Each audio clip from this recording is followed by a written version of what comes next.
Assalamualaikum warahmatullahi wabarakatuh. Apa kabar anak-anak hari ini? Jumpa kembali dengan Ibu Iin di channel Sinau Bareng Salbang. Hari ini kita sudah memasuki tema 5. Dan tema kita kali ini adalah ekosistem. Yuk kita belajar sama-sama. Apakah anak-anak pernah mendengar apa itu ekosistem? Ekosistem adalah kumpulan makhluk hidup dan benda mati yang saling berinteraksi dalam satu lingkungan. Dan suatu lingkungan terdiri dari komponen biotik atau makhluk hidup dan komponen abiotik atau benda mati. Komponen biotik dan abiotik dalam suatu lingkungan saling berinteraksi satu sama lain. Interaksi yang terjadi antara komponen biotik dan abiotik dalam suatu lingkungan disebut ekosistem. Suatu ekosistem tersusun dari individu, kumpulan individu atau populasi, dan komunitas. Individu merupakan organisme tunggal, contohnya seekor tikus, seekor kucing, sebatang pohon jambu, sebatang pohon kelapa, dan seorang manusia. Kumpulan individu sejenis yang hidup pada suatu daerah dan waktu tertentu disebut populasi. Contohnya, populasi gajah di suatu padang rumput berjumlah 50 ekor gajah. Berbagai populasi yang hidup pada suatu waktu dan daerah tertentu yang saling berinteraksi dan mempengaruhi satu sama lain disebut komunitas. Misalnya, komunitas terumbu karang yang terbentuk dari populasi ikan, populasi ganggang, dan populasi hewan di sekitarnya. Interaksi dalam suatu komunitas lebih banyak dan kompleks bila dibandingkan dengan individu dan populasi. Dalam komunitas, semua makhluk hidup merupakan bagian dari komunitas dan antar komponen saling berhubungan. Antara komunitas dan lingkungannya terjadi interaksi sehingga terbentuk suatu ekosistem. Komponen penyusun ekosistem adalah produsen atau tumbuhan hijau, konsumen atau herbivore, karnivor, dan omnivor, dan dekomposer atau pengurai, yaitu mikroorganisme. Dalam suatu ekosistem tentu banyak hewan-hewan yang ada di dalamnya. Dan jenis makanan hewan bermacam-macam. Menurut jenisnya, makanan hewan dapat dikelompokkan menjadi 2, yaitu tumbuhan dan hewan lainnya. Hampir semua bagian tumbuhan dapat dijadikan makanan hewan. Contoh bagian tumbuhan yang bisa dijadikan makanan untuk hewan adalah nektar bunga, yang merupakan makanan dari burung kolibri, kupu-kupu, dan juga lebah. Contoh lainnya adalah daun-daunan, yang merupakan makanan sapi, kerbau, kuda, kambing, dan jerapah. Kemudian buah-buahan. Buah-buahan juga merupakan makanan dari hewan, contohnya monyet dan kelelawar. Lalu biji-bijian yang merupakan makanan dari ayam dan burung. Dan yang terakhir adalah umbi. Misalnya wortel yang merupakan makanan pokok dari kelinci. Jenis makanan berikutnya adalah hewan. Selain tumbuhan, makanan hewan juga dapat berasal dari hewan lain. Ada hewan yang memakan daging hewan lainnya, misalnya singa dan harimau. Ada juga hewan yang memakan ikan, misalnya beruang. Ada juga hewan yang memakan serangga, seperti cicak. Anak-anak, pada dasarnya jenis-jenis ekosistem dikelompokkan menjadi 2, yaitu ekosistem alami dan ekosistem buatan. Ekosistem alami adalah ekosistem yang terbentuk secara alami tanpa adanya campur tangan manusia. Seperti contoh pada gambar berikut. Ekosistem alami pun dibedakan menjadi 2, yaitu ekosistem darat atau terestrial dan ekosistem perairan atau akuatik. Contoh ekosistem darat antara lain ekosistem hujan tropis, padang rumput, gurun, dan juga hutan. Dan contoh ekosistem perairan antara lain ekosistem air laut atau ekosistem terumbu karang, ekosistem laut dalam, dan ekosistem pantai, serta ekosistem air tawar, yaitu ekosistem danau, ekosistem sungai, dan ekosistem rawa. Dan yang kedua adalah ekosistem buatan, yaitu ekosistem yang sengaja dibuat oleh manusia. Contohnya ekosistem buatan antara lain ekosistem kolam, ekosistem akuarium, ekosistem kebun, dan sawah.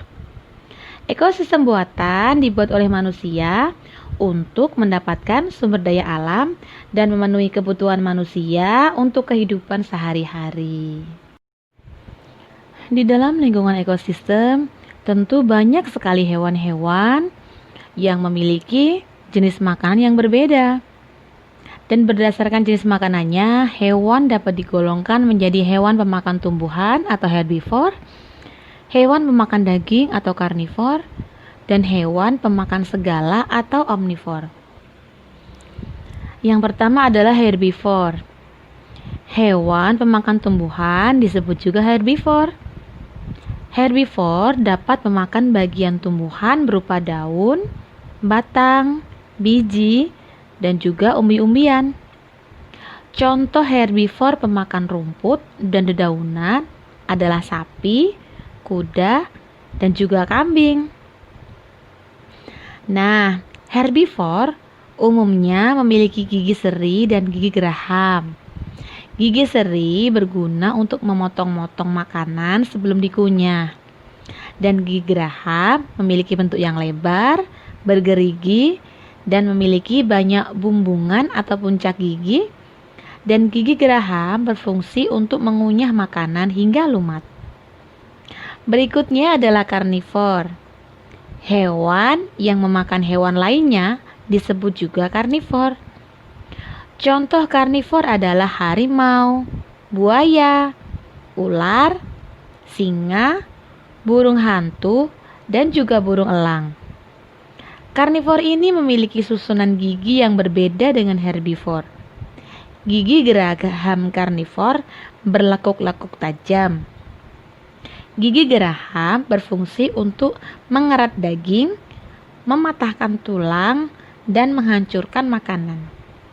Dan gigi seri karnivor berukuran sangat kecil, runcing, dan tajam, yang memiliki fungsi untuk merobek makanan.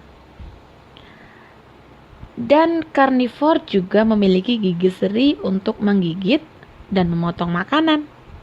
Sementara itu, gigi taring panjang, besar, dan tajam berfungsi untuk mengoyak makanan mangsa.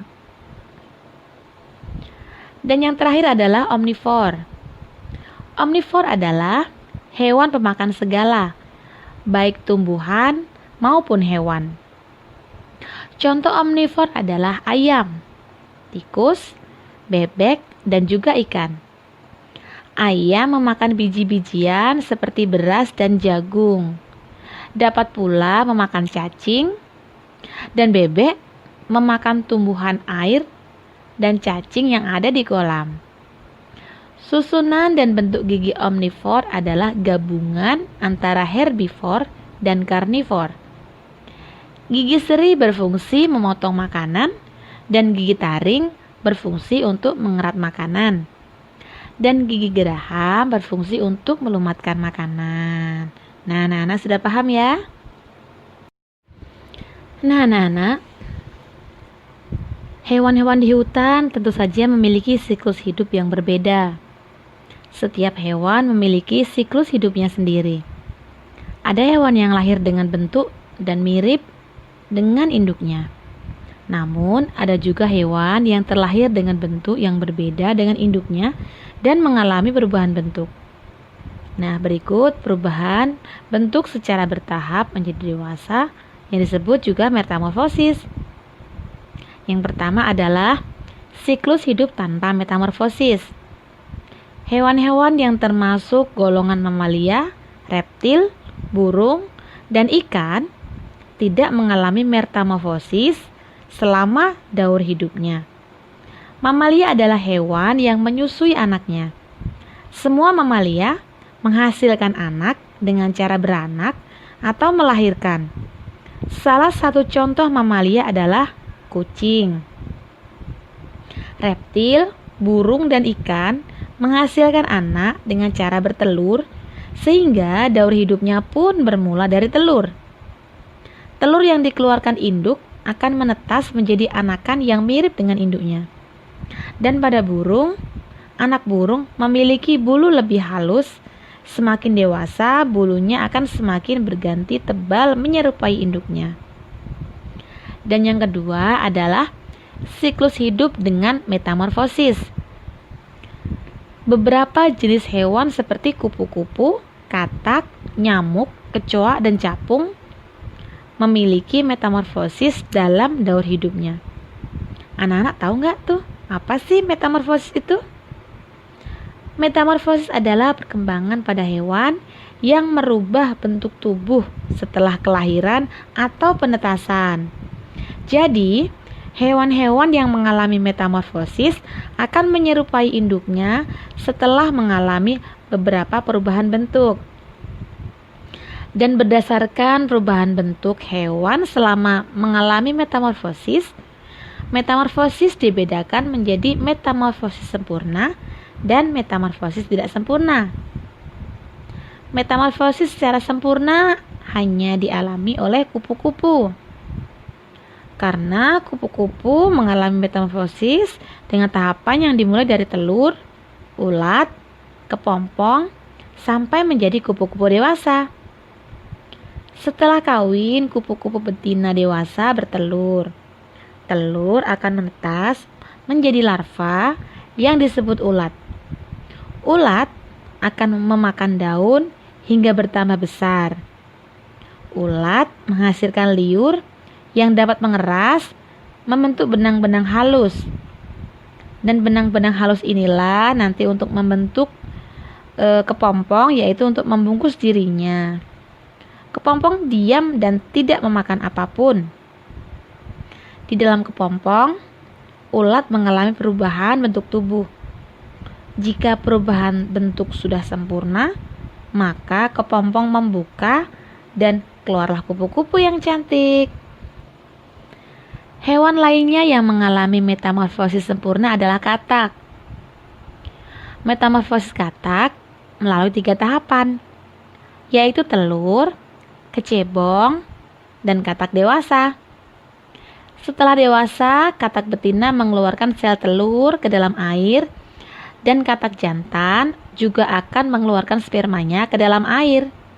Selanjutnya, sel telur akan dibuahi sperma di dalam air. Telur yang telah dibuahi akan menetas menjadi kecebong atau berudu yang bentuknya menyerupai ikan. Setelah beberapa hari, ekor kecebong menyusut sehingga kecebong berubah menjadi katak berekor. Dan katak berekor ini masih bernafas dengan insang. Tubuh katak semakin membesar dan ekornya menghilang sehingga terbentuklah katak dewasa. Dan yang berikutnya adalah metamorfosis tidak sempurna. Pada metamorfosis tidak sempurna, bentuk hewan yang baru menetas mirip dengan induk. Tetapi ada bagian-bagian tubuh yang belum terbentuk, misalnya sayap. Metamorfosis tidak sempurna terjadi pada beberapa hewan, diantaranya capung dan kecoa. Contohnya sekarang pada capung. Setelah kawin, capung betina bertelur di dalam air. Telur capung kemudian menetas menjadi larva yang disebut nimfa. Bentuk nimfa capung sama dengan capung dewasa, hanya belum memiliki sayap. Nimfa hidup di air dan memakan hewan air. Dan selanjutnya nimfa tumbuh menjadi capung.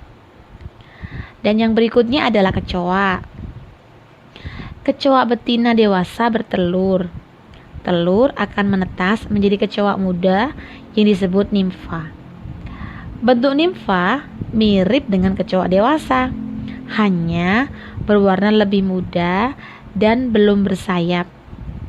Seiring dengan pertumbuhannya, kecoa muda mengalami pergantian kulit beberapa kali hingga terbentuklah kecoa dewasa yang bersayap.